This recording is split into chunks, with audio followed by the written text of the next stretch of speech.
तीन काले कृषि कानून के विरोध में किसान ब्रिगेड द्वारा सिंदखेड राजा से निकली साइकिल जन जागरण यात्रा का पुलगांव में आगमन होते ही भव्य स्वागत किया गया।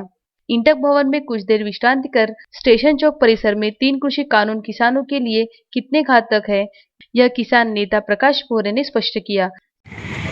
तर या यात्रेचा उद्देश हे तीन कृषी कायदे, काळे कायदे आणि त्याचबरोबर देशामध्ये पसरलेली सर्व अव्यवस्था,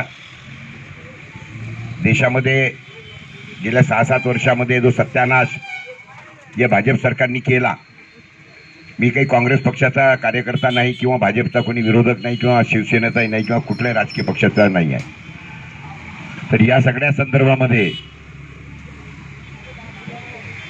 केवळ देशामध्ये जी काही व्यवस्था चालू आहे ती वर्तमानपत्राच्या द्वारे मांडणे हे दैनिक देशोन्नतीचं माझं काम आहे आणि ते आम्ही मांडत असतो। जी काही व्यवस्था सध्या देशामध्ये चालू आहे, गेल्या 7-8 वर्षामध्ये फक्त नोटबंदी असो नाहीतर अजून बाकीचेही सगळ्या नोकऱ्या गेलेल्या आहेत, कारखाने बंद पडलेले आहेत, इतरही सर्व फेल्युअर्स या सरकारची आहेत।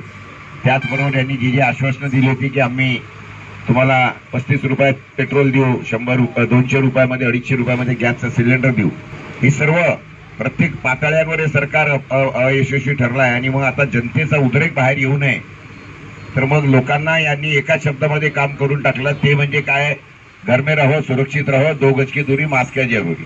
साथ ही कोरोना से पहले भी कई प्रकार की बीमारी अस्तित्व में थी, किंतु कोरोना के प्रति अलग अलग भ्रांति फैलाकर लोगों में गुमराह किया जा रहा है, ऐसा भी उन्होंने कहा। इस अवसर पर उनके साथ किसान नेता अविनाश काकड़े, अहमदाबादकर व अन्य नागरिक मौजूद थे। ईटक भवन में राष्ट्रीय मिल मजदूर संघ के अध्यक्ष रामेश्वर वाघ ने प्रकाश पोहरे का पुष्पगुच्छ देकर स्वागत किया।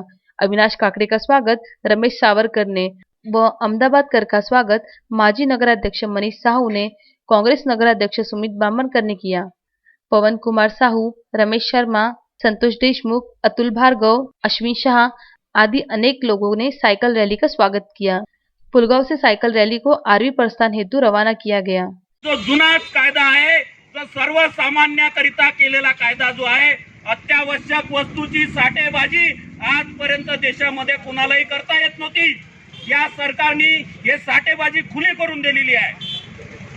अमर्याद साठेबाजी कोणी करू शकेल आणि अमर्यादपणे करोडो क्विंटल, लाखो क्विंटल साठा करून मोठ्या मोठ्या कंपन्यांना आणखी मोठं करण्याचं काम या कायद्याच्या माध्यमातून होणार आहे।